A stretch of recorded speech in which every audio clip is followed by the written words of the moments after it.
hold on to your butts. In this video, we're going to do a full implementation of an enemy AI using GOAP. Hey, Chris here from LlamAcademy, here to help you. Yes, you. Make your game dev dreams become a reality by helping you see full implementations of enemy AI using various frameworks such as GOAP. I'll still be using the free, under the Apache 2.0 license, which is very permissive, GOAP system for Unity by Crash Conogen. There's going to be a little bit of nuanced differences on how you implement different things with any system. So you can use this as a template, or you can use this as a real concrete implementation if you're using this Unity GOAP system. Really quickly, in case you just didn't watch the last video, AI series part 49, where we did an introduction to GOAP, I'll go over the different high-level concept things really quickly right now. Using GOAP, we define goals that we want our AI to achieve, not states. We define all the actions that a particular agent can do.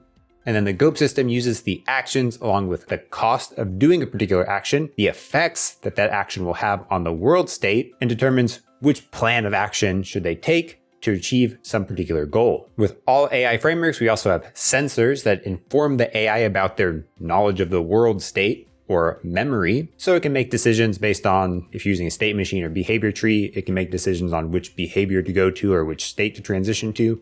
The GOAP system will use that data to determine which actions to perform. If you haven't already, I highly recommend you go back to AI series part 49 that I released a couple weeks ago to get a little bit more understanding about all of these topics before you watch this full implementation. By the end of this video, we're going to have an enemy AI llama that can do 3 different goals. It can have a wander goal, a kill the player goal, and an eat goal, which is really about as small of a number of goals I would recommend for implementing anything in GOAP, because as you'll see in this video, there's a lot of things you have to do in a GOAP system because it's a more complex system and a much more robust system than some of these other frameworks. The enemy AI will be able to wander, it will be able to eat, it'll be able to do 2 different types of attacks, a melee attack and a ranged attack. The ranged attack, which is obviously spitting, will require that it has saliva, and if the llama gets too hungry, it'll give up trying to kill the player and go eat, so it gets less hungry and gains some more saliva. Let's get started. Since we're using this GOAP system, we need to install it with the package manager. In the installation section on GitHub, we can just copy this URL. And in the package manager, click this plus button, add by git URL, and paste the URL. This requires that you have git installed. It'll take a second, install all the stuff, and you should also have some samples in your assets folder. We already know all of the components we're going to need, so to keep ourselves organized in the scripts folder, we can create a bunch of folders for all of the things we're going to create, like actions, behaviors, factories, goals, sensors, targets, and world keys. I highly recommend you follow a folder structure similar to this, where we have GOAP and then all of these subfolders with all the things we're going to be creating. That helps keeps us organized as we go through this process. I'm going to be creating all of these in my IDE because it's a little bit faster than doing it in the editor. We're going to start off with a wander goal, which is a little bit of a weird thing because it's kind of a fallback. The first thing we'll do is create a goal. So in the goals folder, we can create ourselves a new class and call it wander goal. We're going to want this to extend the goal base class. There's not really a lot going on in the goal. It's just an identifier for what our goal should be. So we don't need to add any code here. If our AI wants to be wandering, they need to know where should they wander to. We define where something should go with a target. So let's create a wander target. We're going to make it extend a target key base, and much like goals, targets don't really have a lot going on in them, they're just an identifier. If we want to wander, we also need a wander target, a wander action, and a wander target sensor, because we need to know where should we be going, what should we be doing, and how should we know where we're going to go. We may naturally want to start with an action, but it's really easier to start with a target sensor and then move our way down to the actions, because we end up needing to know how do we get to that target before we start working on our actual action. So after our target, I like to go to the sensor, and let's make a wander target sensor. The sensor is how the GOAP system understands the world around it. And there's 2 kinds of sensors. There's global and local. Local means that it applies to this specific agent or this specific AI unit. In this implementation, we're not going to be using any global sensors. We could technically maybe make a player a global sensor, but if you had multiplayer or something like that later, you need to convert that to a local because there could be more than one. So if you have some global state, such as maybe if it's daytime or nighttime, or some factions are warring and they'd have different things going on, those might be global sensors. If I want to find a target to move to, that's going to be a local sensor. So for a target sensor where we want to find a position, we're going to extend the local target sensor base. This has some key events that we need to implement: created, update, and sense. Created is obviously called when it's created. Update is called much like the Unity mono behavior update, and sense is called only when the GOAP system is trying to plan a new action. So that tells you that the world state that the GOAP system has internally may be a little bit out of date because it's only going to sense so often. It doesn't sense every single frame, which is actually a lot better for our performance. And most of the time, we don't care that it's maybe a little outdated information because the AI only needs to know about what's going on when it wants to make a decision about which action it should take. For wandering, I don't think we need anything in created or update. And for sensing, we're going to want to pick a position and then return it. So that iTarget will return a new position target with some vector 3. And how might we determine where we should go? Well, we can just pick a random position around the agent. But because we're going to be using a nav mesh, we need to make sure that we pick a viable location. Because if we're really close to the edge of the nav mesh, we may end up picking a location that's not feasible. So I'm going to do this maybe a little bit more complicated than you might initially think to do, just to make sure we don't run into a situation where we try to pick a location where we can't go anywhere, or at least try to mitigate that. So we'll call get random position, passing in the iMono agent. And the iMono agent has information such as the transform position of the current agent. In here, we'll define a count, and I'm going to say while count is less than 5, so we'll just try up to 5 times, and if we can't find one, we'll just give up and use the agent's current position. We'll pick a vector2 random equals random.InsideUnitCircle times, I'm arbitrarily picking 5 here, which will give us somewhere between a very small number and 5 units away from the agent. We'll take the agent's current position and add in this random amount on the XZ plane only. And then we'll do a navmesh sample position based on the position that we just calculated, passing out a navmesh hit, and we'll only sample with a radius of 1 and say navmesh all areas for the area mask. You'd most likely want to use the area mask that this agent can travel on, but in this example, we only have one type of agent, so we can just use all areas. If that returns true, that means we did find a location on the nav mesh and we'll use that position. If that doesn't find anything, we'll increase count and we'll go through this loop up to 5 times. And if we end up not finding anything, we'll just use the agent's current position. Next, let's make our wander action. It's important to remember that the actions are discrete things that an agent can do in order to achieve a specific goal. This should extend the action base class, and really, this should also have some data type provided. We're going to make a class called common data. Let's define that before we go any further. Common data should implement the iActionData interface, which gives us an iTarget, and in most cases, we're going to want a timer. So I'm going to go ahead and add that in here. This is just going to be a float that we subtract the time.delta time from every frame. Let's hop back to wander action. Now we'll see it's complaining because we didn't implement all of our inherited members. So let's go ahead and implement those. There's 4: created, start, perform, and end. Much like we just saw, created is called when this action is created. So you can do any initial data setup. We're not going to need to do anything there, so we can leave that alone. On start, we'll want to assign that timer. We can pick a random value 0 to 2. This is how long we'll wait before we try to make a new decision. So actually maybe 1 to 2 would make more sense. In start, this is called whenever we enter into wanting to do the action. So every time we transition into the wander action, where the agent's going to start executing this, we call start, and then perform later will be called every frame. Down here in perform, we will subtract equal context.delta time. I just put equals, we're going to address that in just a second. It should be minus equal context.delta time. And if the data.timer is greater than 0, we'll return action run state continue, indicating to the GOAP system, we're still running this thing. Keep running this action. And at the end, we'll do return action run state.stop, meaning if we've gone equal to or lower than 0 on that timer, we're going to say, hey, we're done with this action, which will indicate that we should call end. And for this action, we don't need to do anything here. So now we have a goal, a target sensor, and an action. So we're done, right? No, we haven't done anything to make the agent actually move. And this is a little bit why wandering is slightly weird, like I was talking about earlier. Normally, the action is where you perform whatever behavior you want them to do. But moving is something that most actions require you to do. So instead of having wander do move and have every single action handle moving in some capacity, what we can do is have a generic behavior, agent move behavior, that will handle the movement based on the targets. So let's make that agent move behavior, and then we'll set up the GOAP system to actually use these actions and stuff that we just created. I'm going to say that the agent move behavior requires a NavMesh agent and an animator, and we're going to have it be a mono behavior.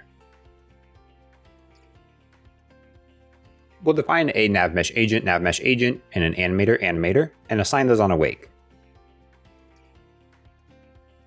There's one other component that we're going to need on this agent move behavior, and that's something called the agent behavior. So let's also make sure that's required. We'll define a class member variable for that and assign it on awake. The agent behavior is a really critical class for us. It knows about our GOAP set behavior, which events will be raised, what our current state is. This is basically how we interact with the GOAP system from an AI agent perspective. You can think of it similar to a NavMesh agent, where we use the NavMesh agent to interact with the navigation system and to read values about how far it has to go, what the current path is, that kind of stuff. The agent behavior is like the NavMesh agent for the GOAP system. It tells us all about everything we know about this agent as it relates to the GOAP system. Importantly, it has some events that get raised, such as when we receive a target that shows up in range, when our target has changed, and when our target has gone out of range. Let's assign some handlers for those on enable. On disable, we will remove all of these handlers. Let's start with when we get a target is labeled as in range. We'll want to keep a reference to this target so we can do something like set the destination to that current target position. Similarly, when the target has changed, we'll probably want to do that same thing, and we'll probably want to set our destination to that position. And if we're going to set our destination, we also want to make sure that our AI is animated, so we'll set an animator bool walk to be true. We can use animator string to hash to make it where it's a little bit faster to set these parameters. Maybe when the target has gone out of range, we'd want to set the walking boolean to be false. You know what? I don't think we need this target in range. Let's delete that, because when the target changes, we can set that destination. We'll be okay.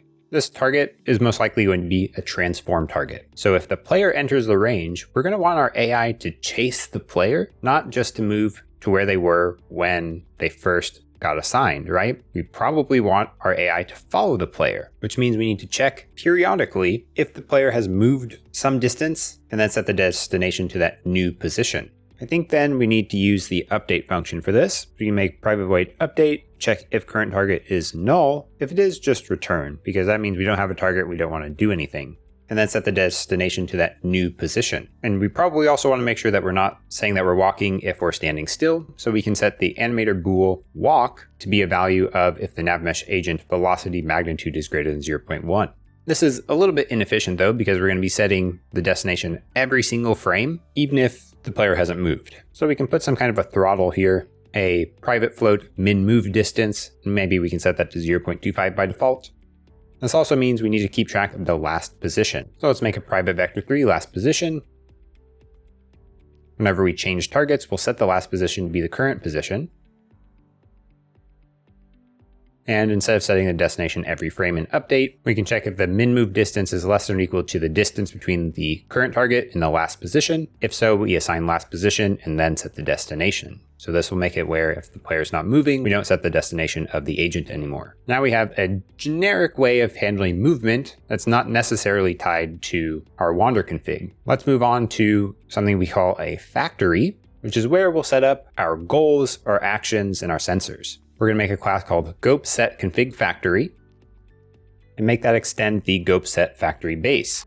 Implement the missing members, which is just create. It's important here to talk about what is a GOAP set config factory. So a GOAP set config factory is a factory. So if you're not familiar with the factory pattern, it's basically something that creates objects for you. And you can see here we have create that returns an iGOAP set config. A GOAP set is like an agent type. So in this case, we have a llama. So we're going to call it the llama GOAP set, something like that, which will define everything about this AI, about the llama AI. It'll have the goals, the sensors, everything that the GOAP system needs to know about for this llama AI, for their actions, sensors, effects, everything. Basically everything you see here on the left side. So that's why it may be easier to think about it as an agent type. Again, similar to the NavMesh agent, we have different agent types with different configurations like different radiuses, different turn speeds, different speeds. Here, we're defining the AI configuration about the goals, the actions, the effects, the targets, and how they all relate to one another. So in here, we need a GOAP set builder. We'll give it the name of llama set because it's a GOAP set. And at the end, we will call builder.build. So this is a common pattern here. We have a factory that uses a builder to build something and outputs you the result at the end. These are really common design patterns that if you're not familiar with, I'll have some links in the description that talk about what is a factory, what is a builder, and how do they generally work. Actually, when I went to college is when I first learned about the Gang of Four patterns and several other design patterns.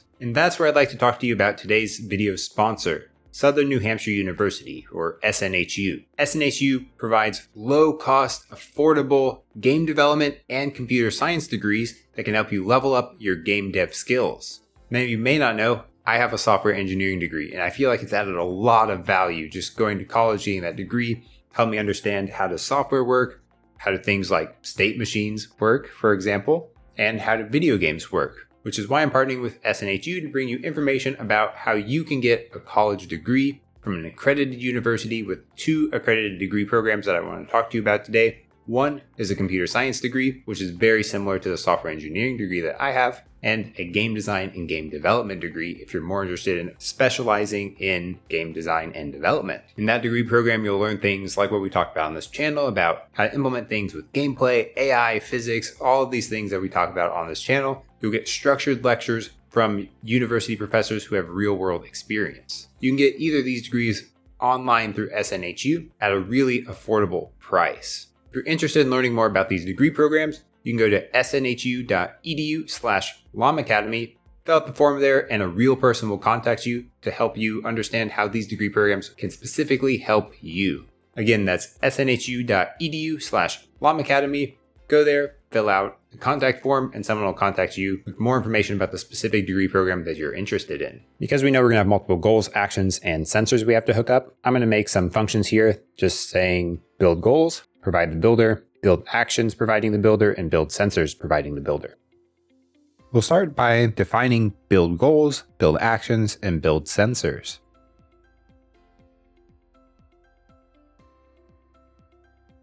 We'll start with a goal, and we'll add a wander goal. You might think, okay, great, I have a goal, but every goal needs a condition attached to it, indicating when the GOAP system should consider that this is successful, I've successfully completed my goal. So what could our condition be? Again, this is one that's a little bit weird because we're wandering and you don't really successfully, you can successfully wander, but we want to keep wandering. I'm going to add in here something called is wandering. We'll say comparison greater than or equal to 1. And let's make that is wandering. That's what we call a world key,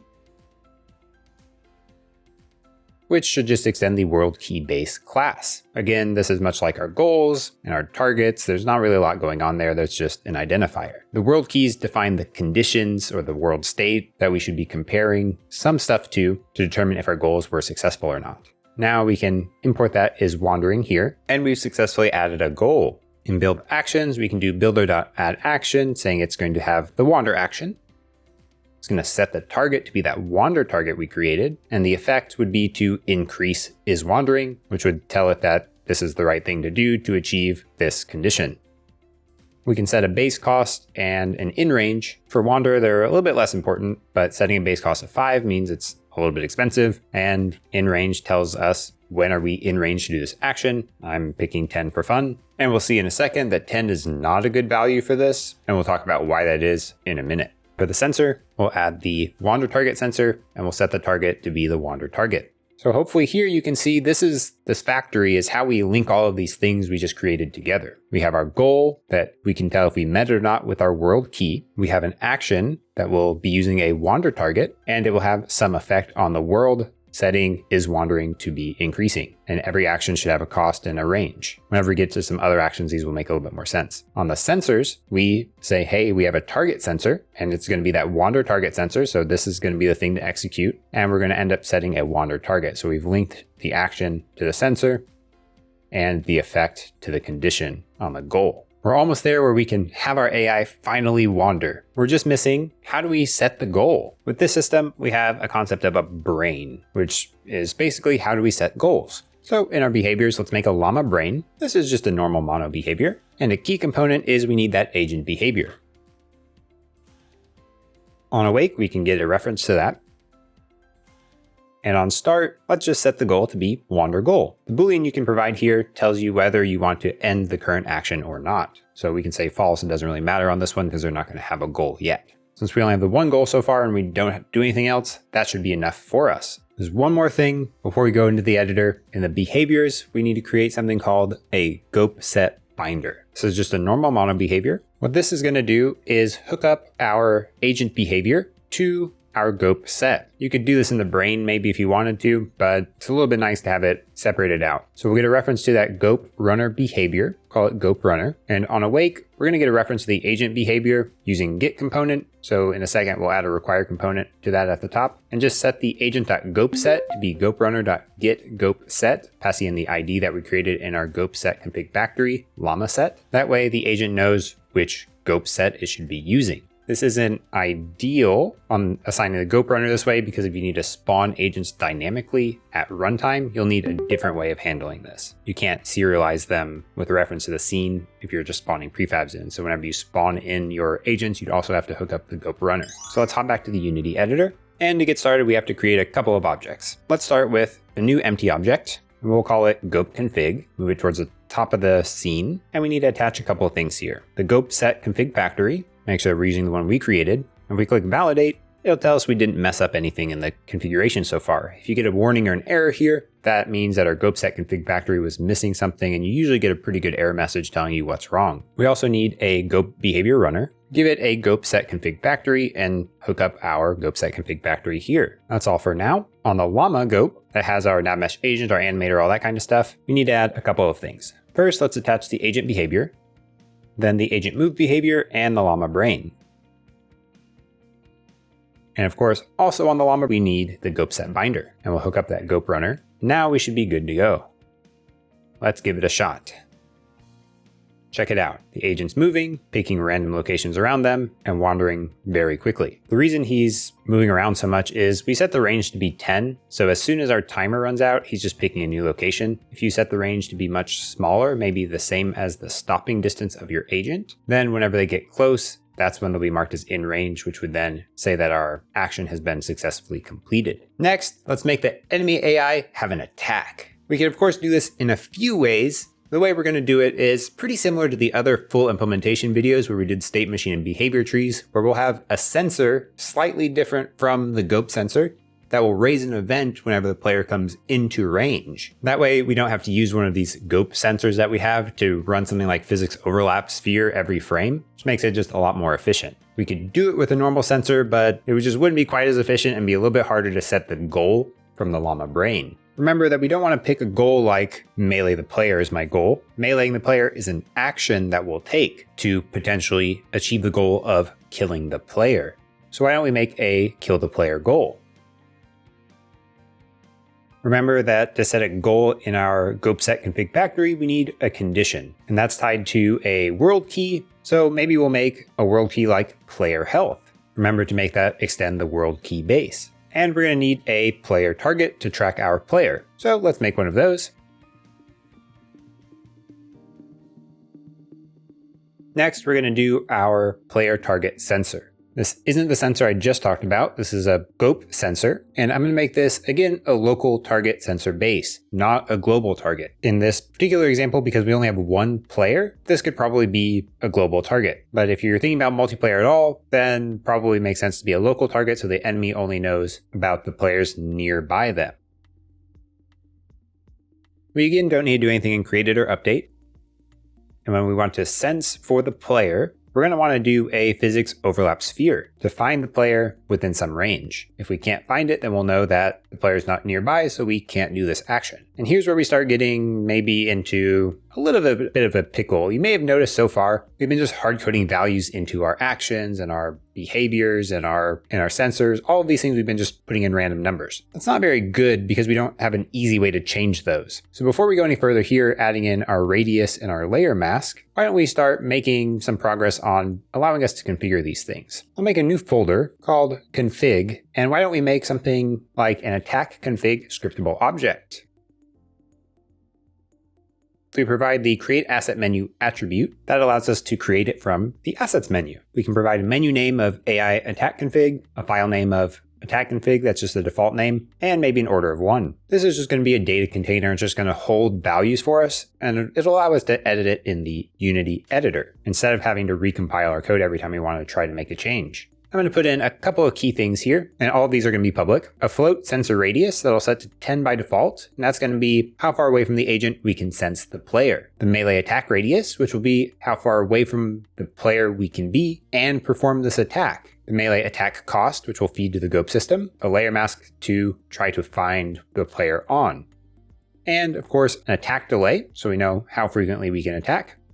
This introduces an interesting new challenge. How do we have this attack config get linked up into our player target sensor? Because remember, we'll never see this player target sensor in the inspector. We're setting everything up in code. We can use something called dependency injection here to solve that problem. This is just a fancy term for assigning variables with values and references that a class needs without having that class having to figure out where to get that from. You can think of the Unity editor as providing dependency injection to mono behaviors by allowing you to set values and drag references directly in the inspector. It just so happens that we can't do that with classes that aren't available through mono behaviors. So we need a couple of things, and the GOAP system here helps us out. In the GOAP folder, we can create a new class called dependency injector. And it's important to make this extend the GOAP config initializer base and implement the iGOAP injector. Those of you who are paying particular attention will have noticed that on our GOAP runner behavior, there was something called a config initializer, which accepted a GOAP config initializer base.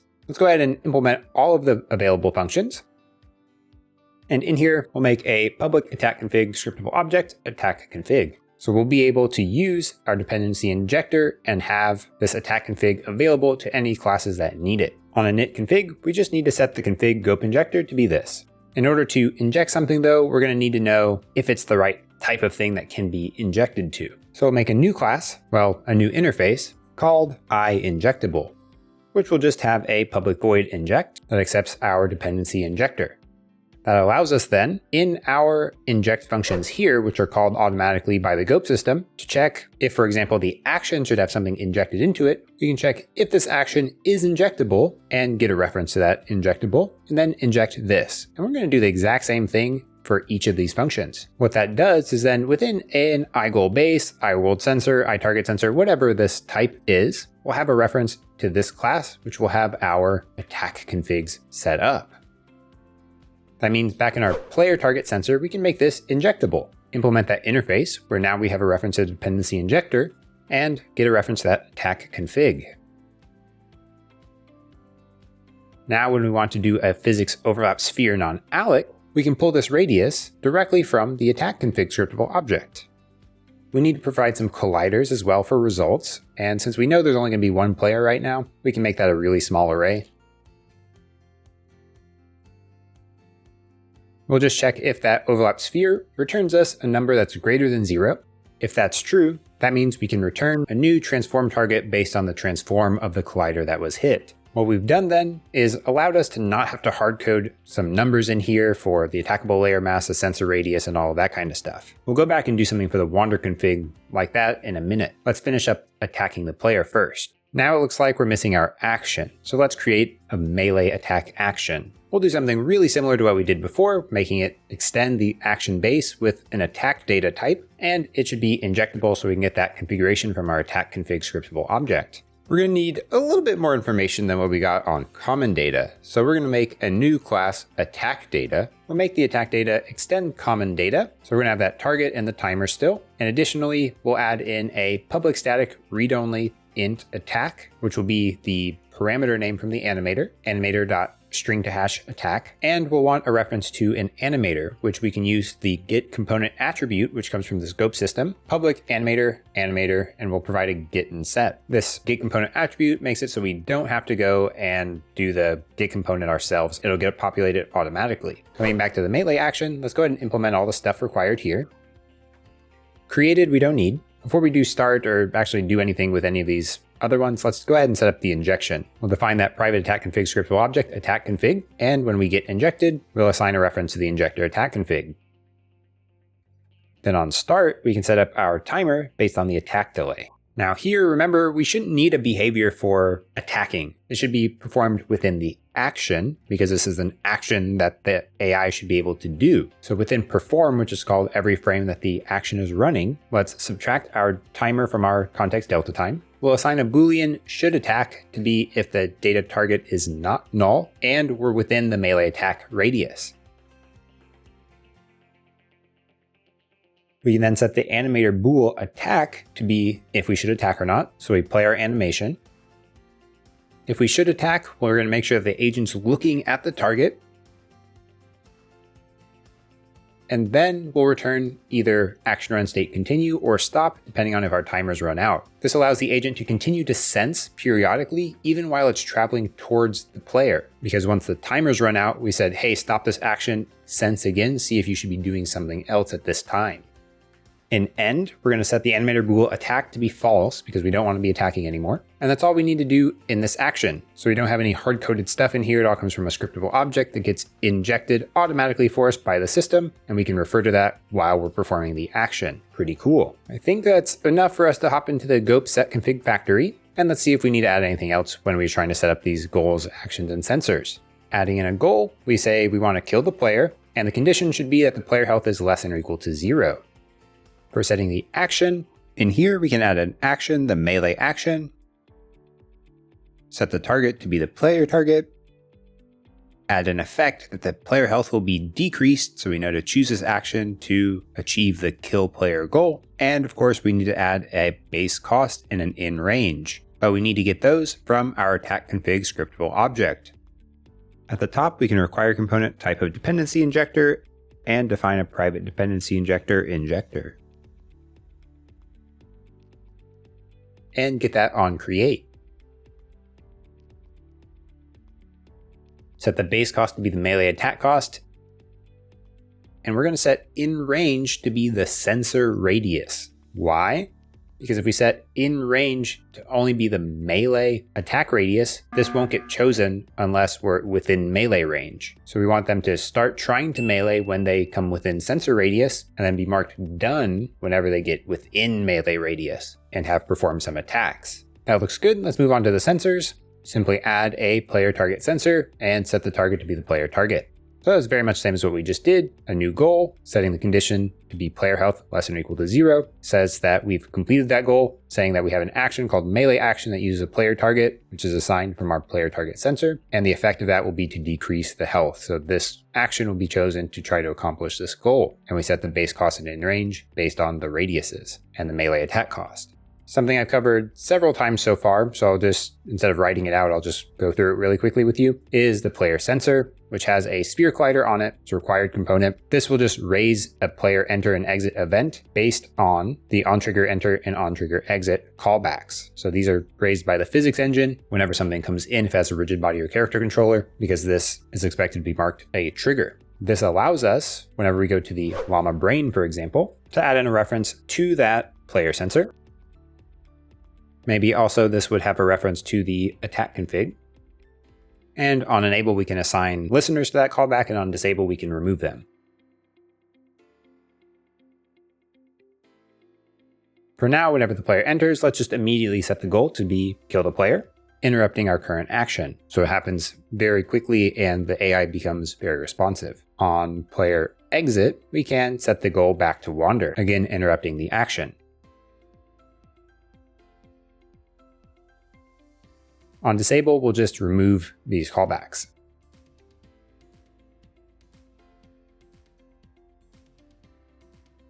Let's bring start up a little bit.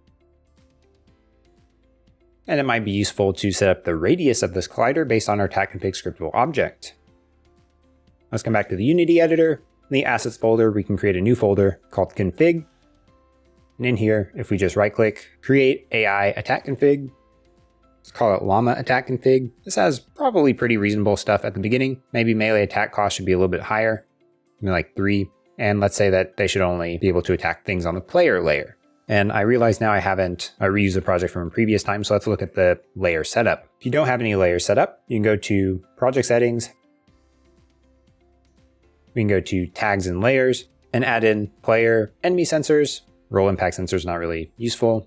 Maybe enemy and grass, because we're going to eat grass later. So go ahead and have all these set up.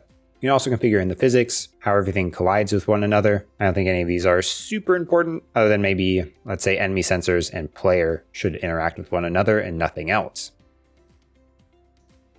We can make sure to select our GOAP config, add in our dependency injector, select our attack config, and hook up our config initializer to the dependency injector. On the Llama GOAP, make sure we set up our attack config.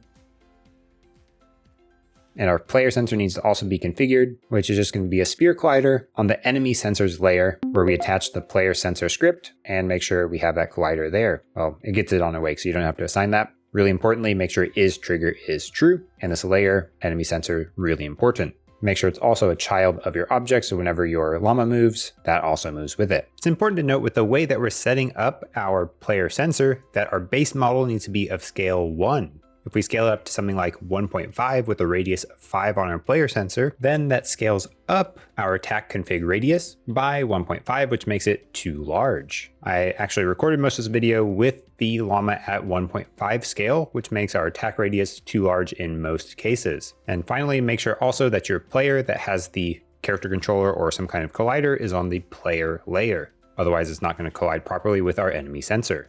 Then our llama brain, we can hook up that player sensor. Let's take a look at the animator now, because I think I didn't talk about that yet. In here, we have 3 Boolean parameters: walk, is eating, and attack. Idle A goes to walk, eat, and so these are a triangle. And then any state will go to attack, and then from attack will go to walk or idle. These I think are pretty self-explanatory. Idle will go to walk if we're walking true. Walk will go to idle if walking is false. If is eating is true. Idle A will go to eat if eating is true. And from eat will go to walk if we're moving and eating is false. If eating is false and walk is false, we'll go to idle. Any state will go to attack if attack is true. Also importantly, attack cannot transition to itself. And depending if we're moving or not, so if walk is true or false, we'll go to idle or walk if attack is also false. That should be good. Let's see what happens if we click play. Our llama is idly moving. Let's get within range.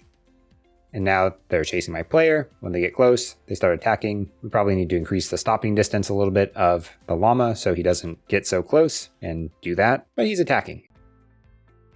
And then whenever we're slightly out of range, he just chases you again. Once he gets close, attack. Perfect, working as designed. Okay, so our nav mesh agent, let's give them a stopping distance maybe of like 1. And next, let's create our wander config scriptable object. In our config folder, let's go ahead and make that wander config scriptable object. We'll add that same create asset menu, just changing it to be wander config and order of 2. Make sure it extends the scriptable object and add in 2 public variables, a vector2, weight range between wanders, give it a default of 1 to 5, and a public float, wander radius, default to 5. To hook it up, let's start with a dependency injector. We'll add it with a public wander config scriptable object, wander config. That means in our wander action, we need to receive that. So let's make that wander action, implement the iInjectable interface, implement that inject. And back to the top, we can define our reference to the private wander config, and assign it whenever we get the injection. Then instead of having this timer as a random range from 1 to 2, we can go based on the wander config. That also means that our wander target sensor needs to get that injection and do the same thing assigning the configuration. And instead of getting a random point within the unit circle times 5, we'll replace that with the wander config. You can set up like the agent type, nav mesh areas, all those things in the wander config as you need to. Next, let's add in hunger. This is an example of having like a needs system for your AI. so they do more than one thing besides just try to kill the player. Of course, we're going to be doing a really simplistic implementation in this video, but this should give you at least that concept of how you can implement something like this and integrate it into the GOAP system. We're doing that instead of the next attack of spitting, because we're going to want that spit to rely on eating in some capacity. Instead of starting from the goal for this, I want to start with the behavior, the hunger behavior. We'll make it require a type of animator and agent behavior. Add in a field, serialized field, public float hunger with a public get and a private set. That means that nobody else can set the value of hunger, but they can read it. And we can see it in the inspector. We'll add the private agent behavior, and private animator, and also a private static read-only int is eating to be the animator string to hash is eating. On awake, we'll assign the agent behavior and the animator using get component. And let's assign hunger to a random range between 0 and what? Let's say 20, but here we're hard coding something again, so maybe it makes sense for us to make another config scriptable object. Before we move on, let's go ahead and do that so we don't have to go refactor a bunch of stuff later. I'll call it biosigns scriptable object. We'll do the same thing we've been doing, adding the create asset menu, making an extend scriptable object, and adding in a bunch of public variables. And we're going to add more than you might initially think we might just need for hunger. We'll do a float food search radius, a layer mask food layer, a float hunger restoration rate, which will be when we're eating, how quickly do we feel full, a hunger depletion rate, which means when we're not eating, how slowly should we start becoming more hungry, a float max hunger, which will define once we hit this much hunger, it's too much, I need to go eat, and a float acceptable hunger limit, meaning if the player comes near me when I'm eating, how full do I have to be before I'm going to chase them? Let's really quickly add this to our dependency injector so we don't forget about it and we can use it in our GOAP system. And add public biosigns SO, biosigns. Everything looks good there. Let's come back to our hunger behavior. We can add a serialized field, private biosigns SO, biosigns, so we can assign it in the inspector. And we'll pick a random range between 0 and max hunger. Then on update, we're going to want to do some things because we need this to get more hungry every frame, right? Because we don't have anything about our actions and that kind of stuff done yet, this is really all we can do so far. We'll just get more hungry every frame all the time. With this in place, we can start working on our GOAP system. As usual, we can start with world keys. We'll just add that hunger world key base. A target should maybe be a grass target, something that we should go eat. That's going to be a target key base as well. The sensor, we're probably going to need 2 different sensors, right? We want to sense how hungry we are and where grass is. Let's start with that hunger sensor. This one is a local world sensor base. Remember, we've been using target sensor base, but hunger isn't a target. It's something that's happening in the world. It looks very similar, but instead of sensing a target, we're sensing a sense value. We don't need to do anything on created or update. But when we sense, we'll return a new sense value doing references.get cached component hunger behavior.hunger. That gives us a reference to our hunger behavior, and then we can get that hunger value. But this is a float value, and sense value wants it to be an int. So we can do mathf seal to int on that to make sure that it's an integer value. So this will now tell us how hungry we are whenever we sense. And we also need to sense where a grass target would be. The grass target sensor will tell us, again, something in the world, a position or a target. So that's going to be a local target sensor base. And we want this to be injectable. We're not going to do anything on created or update. And let's create our private variables, biosigns, SO biosigns, and a private collider array, colliders to be a new collider array of size 5. So we'll just find up to 5 nearby pieces of grass and just pick the closest one. Don't forget in the dependency injector to go ahead and put that in.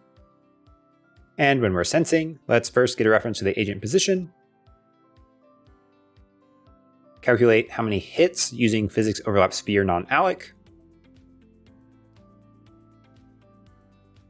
We'll iterate over all of the colliders that are beyond the number that we hit. So we'll do int I equals colliders length -1, I greater than hits, I minus minus, and we'll set the collider at that index to be null because we're using an array and overlap sphere non-alloc. These don't automatically get cleared. So previous time when we sensed may have leftover colliders here. So we want to make sure we null those out. That's also why we want to use a relatively small array here. And probably before we do that, we should check if hits equals 0 and just return null. There's no grass nearby.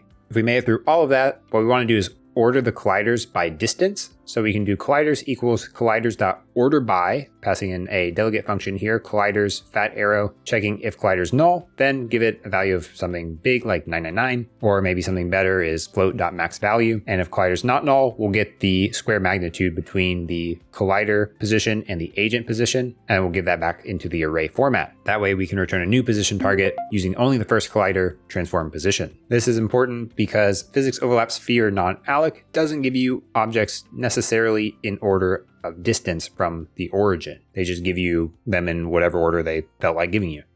Now we have our world key, our targets, our sensors. Maybe we need our eat goal to make that eat goal base. We shouldn't need an eat behavior, it should just be an eat action. So let's make that next.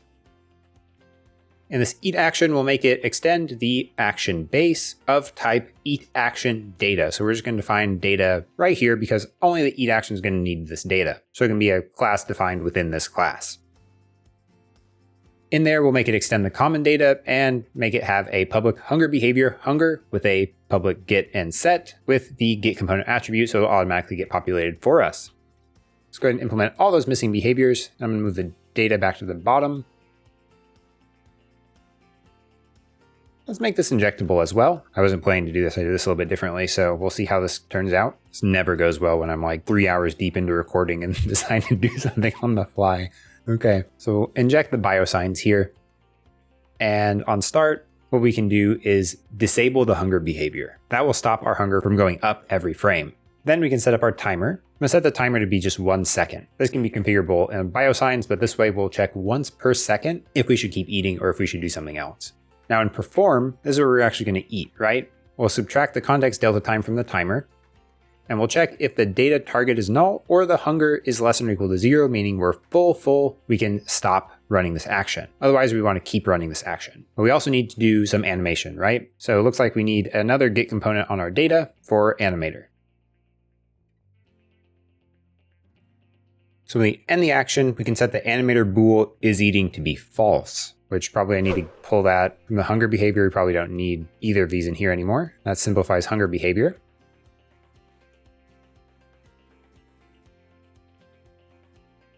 So we can bring this is eating in here.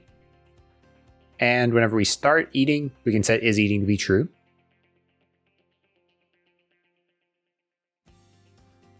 And whenever we stop, we can do the inverse of start, set is eating to be false, and enable the hunger behavior again.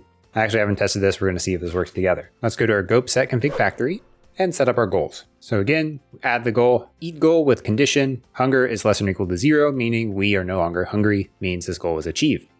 In the actions, we'll add the eat action with a target of grass target, adding in that hunger will be going down or decreasing. Let's set the base cost to be something like 8 and that the in range is something like 1, so then we're really close to that grass before we start trying to eat it. I think it's important to highlight why we're using a very small in range value here, but we're using very large values for the attacks. Setting in range to be very small means that this agent is going to move all the way to the grass target and start eating before we count ourselves as in range. On the melee ones, we want them to start chasing the player and we want them to count as in range so they don't have to get within melee range before we start reevaluating what actions should we take. If we used a very small value like the melee attack range as in range for melee, you'll notice that the llama will get all the way up to the player and they will never reevaluate what action they're going to take until they make it in range. So that's why we have melee action performing differently with a very large in range value, but on this one, we want them to make it all the way to the grass and start eating. We don't want them to reevaluate what they're going to do because they're so hungry, they need to do that now. Now for the sensors, we have 2 for this one, right? The grass sensor. And we have a different type of sensor, a world sensor for hunger, that will set the key to be hunger. In the llama brain, let's make it set the goal to eat whenever the hunger has gone beyond that maximum hunger threshold. So let's add a hunger behavior hunger. Let's check and update if current hunger is greater than max hunger. Let's set the goal to eat goal. I need to pull the biosigns as well. So let's go ahead and add that up here as well. Else, if the hunger is less than the acceptable hunger limit and the current goal is eat goal, We're going to need to also check if the player's in range. We'll set the agent behavior goal to be kill the player and say, let's not interrupt the goal. Let's finish what we're doing and then go attack the player. So it'll happen within a second of when the player comes in range. And our last case on this update will be if the hunger is less than or equal to 0 and the current goal is equal and the player is not in range, then we'll go to wander, meaning we've fully satisfied ourselves. The player's not nearby. We'll just go back to idly wandering. So let's create that private bool, player is in range. And when the player leaves, we'll set that to be false. When the player enters, we'll set it to be true. Back over in the Unity editor, on our llama, let's add the hunger behavior. We have to create biosigns. Let's go to config, create AI biosigns. Let's make that wander config as well. So let's create AI wander config, and let's just leave all that stuff alone. Food should be on the grass layer. So in the scene, we've got this grass and it all needs to be moved to the grass layer. On the llama brain, we'll need to hook up our hunger and our biosigns. On our dependency injector, hook up all of that, wander config, biosigns. Let's click play and see what happens. We can see the llama now wanders and stops instead of constantly just immediately wandering whenever this timer runs out. On the right, we can see the hunger is approaching 20. So let's see what happens. Something's wrong. He's eating, there's nothing nearby, and the hunger's not moving. Okay, so on our eat action, we missed a couple of things. So start is called even if we need to first move to a location before we start doing something. So we look kind of silly if we're eating and moving at the same time. So let's remove this and move it down here to our perform. We'll still stop eating whenever we end, so that should be okay. We also want to update the hunger here. And we want to do that by the delta time times the biosigns hunger restoration rate. But we made this private set. So we're going to go ahead and open that up to a public set, and that should fix all of the problems we just had. Let's see this in action. The llama is wandering. When we get kind of close, he'll start chasing, start attacking. Great. So he's trying to kill me. We see his hunger is hitting almost 20 now. Let's just wait a second. Okay, he gave up killing me because he's too hungry. He's going to go eat now. He'll start eating. Hunger behavior becomes disabled. And he started wandering because I left the range. If I come back in, he'll start chasing me and attacking me again up until he hits 20, and he'll go back to eating.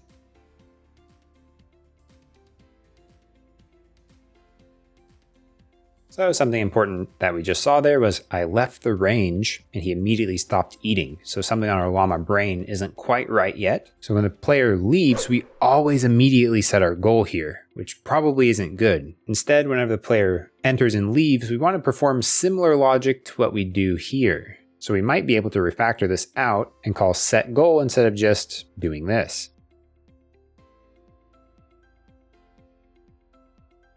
We'll make sure to set the goal after we set players in range.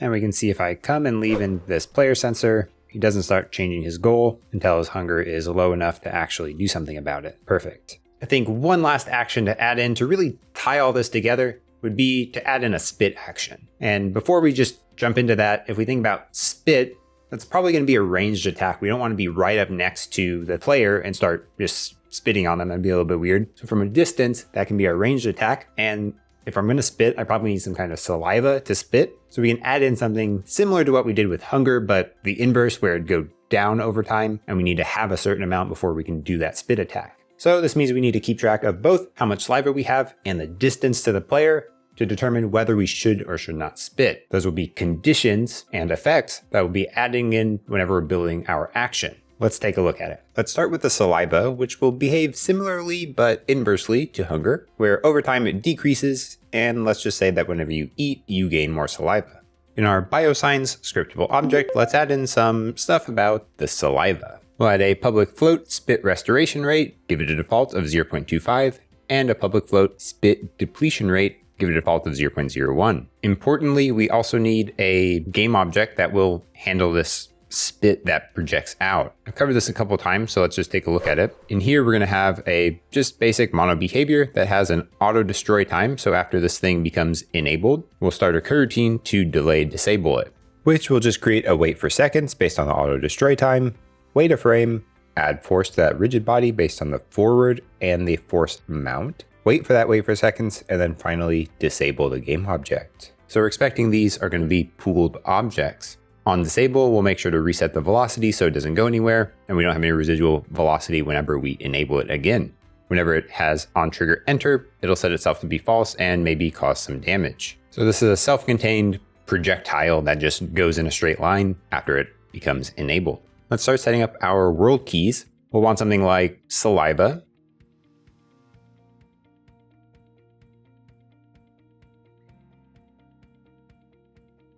And we also probably want something like the distance from the player. We already have our player target, so we don't need to create a new target. In terms of sensors, we probably want a saliva sensor, which will be a local world sensor. We haven't implemented the saliva mono behavior yet, so we'll come back to this, but we're also going to need a player distance sensor. Remember, because we're looking for a value, not a target, this will be, again, a local world sensor base. And we're going to need the attack config in here most likely, so let's make it injectable as well. In here, we can make our private attack config SO, attack config. We don't need created or updated, so we'll just remove those exceptions and collapse them. When we inject, we'll just get that reference to the attack config from the injector. And for sensing a value, we'll just do if physics overlap sphere non-alloc, agent transform position, attack config, sensor radius. We need colliders, so we can go back up to the top, make a private collider array of colliders to be a new collider array of size 1 because we only have one player right now. We can provide the attack config attackable layer mask, and if overlap sphere non-alloc returns a value greater than 0, and the first collider try get component out player returns true, meaning it does have the player component on it, which it should. Then we can return a new sense value, calculating the distance between the player and the agent. If we couldn't find it, we'll just return int max value, saying they're really far away. That's all we need to do in this class. So let's make our saliva behavior. This will just be a normal mono behavior. We'll add a reference to our biosigns that will hook up in the inspector. And we need to have, much like what we had previously with our hunger, a field serialized field, public float, saliva with a public get and set because we're going to adjust the saliva when we're eating, and a public transform spawn location, which will be the spawn location for the spit prefab, which means in the attack config, we're going to need to add that spit prefab. I love having the spawn location on the saliva behavior. On awake, we'll assign saliva just to be a random value. And on update, we will subtract the saliva based on the biosigns spit depletion rate. We'll clamp that between 0 and float max value so we never go below 0. I came up with the solution. We're going to actually remove this spawn location. We're going to move this to a separate behavior so we just have a little bit better separation of concerns here. Let's make a spit behavior.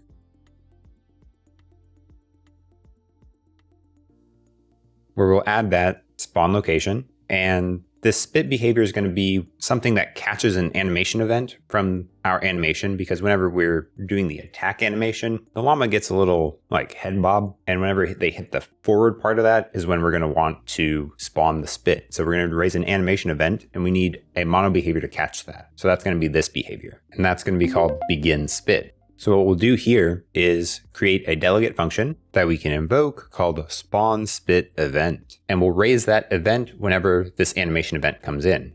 That way in our spit action, we can have everything to do with spitting done in that action. But remember, actions can't receive things like animation events or whatever. So this way we're propagating that event to the GOAP system. So our action can have everything to do with the action of spitting. We can make it accept a vector 3 and provide the spawn location so it knows where it should place this thing. Maybe we also need to know the forward. I think this is going to be a lot better than what I initially did.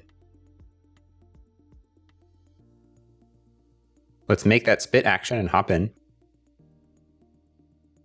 Let's make that extend the action base, but we're going to need a little bit more data than what we have in the attack data. So let's call it spitaction.data as an internal class for this class. We're going to need a little bit more than whatever the attack data had. So we'll make it extend the attack data. In there, we'll add a reference to the spit behavior and the saliva behaviors using the get component attribute, because we're going to need both of those in this class. We can then implement the missing members for action base and eye injectable. Going to move data back to the bottom. And we're actually going to need to do something in created because our spit object is supposed to be pooled, right? So we're going to use an object pooling system built into Unity that came in Unity 2021. By the way, I have a video that goes in depth into everything about this object pooling system. If you want to see more about that, I've got a link in the description to that video. That accepts two functions whenever we create an instance, create object and get object. The first one is whenever it's going to need to create a new object. What should it do? That should just return an instantiated object of the prefab, but that prefab needs to come from the attack config. So I don't have that yet. So let's go back to the attack config scriptable object. And we actually don't have anything to do with our range attack here. So let's go ahead and hook it all up here. We'll add a public spit prefab, a public int range attack cost, and a public float range attack radius. Coming back to our spit action, we're obviously going to need a reference to that attack config. So let's go ahead and make that. Hook it up in the injection. Now when we're going to create an object, we'll just return GameObject.instantiate that prefab. Now when we get an object, that's just we're getting it from the pool, we're not creating a new one. You know what? I don't think we need to do anything here. Let's go ahead and remove that because we're just going to get it and then we need to set it up based on information we get from that event. So there's nothing that we can do on get here. Now on start, we're going to want to set up the attack delay as the timer, much like what we did in the melee attack. What we do want to do is register a callback to our spit behavior whenever we are going to get that animation event. So that way, whenever it actually happens, we'll be able to catch that. So whenever we're going to do on spawn spit, that's when we actually want to get an object from the pool. We'll get that instance from the pool. We'll set it based on the spawn location and the forward. But now, how do we subtract our saliva? I think what we can do is whenever we call perform and whenever we trigger the attack is when we can subtract the saliva and we'll just actually spawn it at the correct time. So let's come down to perform. We'll subtract out the delta time, much like what we've done so far. We're going to tell if we can attack by a really similar process to what we did in the melee action, where we're going to check if the data target is not null and our distance is less than the range attack radius. But remember, we want to subtract out the spit if we've triggered it for the first time in this run, which is why it would be cool to do that up here in the spit behavior on spawn spit. I think the best way to approach this is to just subtract the spit on start. On start, we can do data.saliva behavior.saliva minus equals 1. That's one usage of our spit. Coming back to perform, this then can only do the things about performing the attack action. That's setting the agent to look at the target and to set the attack boolean to be whether we should attack or not. Finally, we can return data.timer greater than 0, action run state.continue, else action run state stop. Very important in end, we want to set this boolean back to false so we're not having a residual attack animation after we leave this action. And we also need to unregister our behavior of the spit behavior with data.spit behavior on spawn spit minus equal spit behavior on spawn spit. That way we won't do anything if we ever receive that event and we're not trying to perform this action. Let's go to the saliva sensor. We don't need anything on created or update. And when we sense a value, we can just return references.getCache component saliva behavior saliva. But remember, this needs to be an int value, so let's floor it. Pretty straightforward. That should be good. Let's hop over now to our GOAP config set factory. In our goals, we can add a secondary eat goal for if we need to get saliva. So if we're out of saliva, we will want to go eat goal. We'll also consider eat goal to be successful if we have 5 saliva. If we start looking at all these actions, we added in a new resource effectively. So whenever we're wandering or doing anything besides eating, we can inform the GOAP system that whatever we're going to do is going to decrease the saliva. This happens over time. This is optional. It's not totally required. You can do the same thing with hunger, stating that all of these things increase hunger, except for eating, which would increase our saliva. Now, besides the melee attack, we also now have a spit attack. So let's add that into our actions. For this action, we're going to have a lot of stuff going on. We're going to add multiple conditions because we need to have saliva being greater than or equal to 1 so we can have the ammunition. We need a condition that the player distance is less than the range attack radius, but greater than the melee attack radius.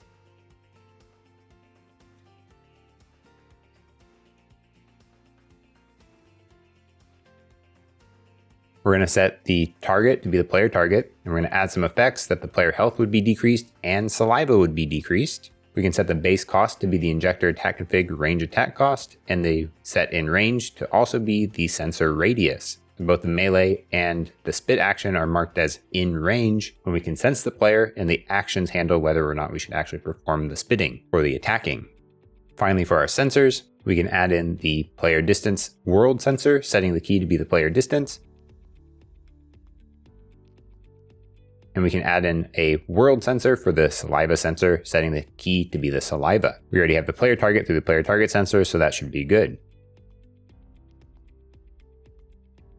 We're going to change one more thing in our llama brain to make sure we're going to set the goal appropriately. Whenever a player enters or exits, we're calling this set goal function that checks if we're using the eating goal to determine whether we should set the kill player or wander goal, and that's not going to exactly work for us anymore. Instead, I think it would make more sense if we checked if the hunger was greater than the acceptable hunger limit and the current goal was equal to return.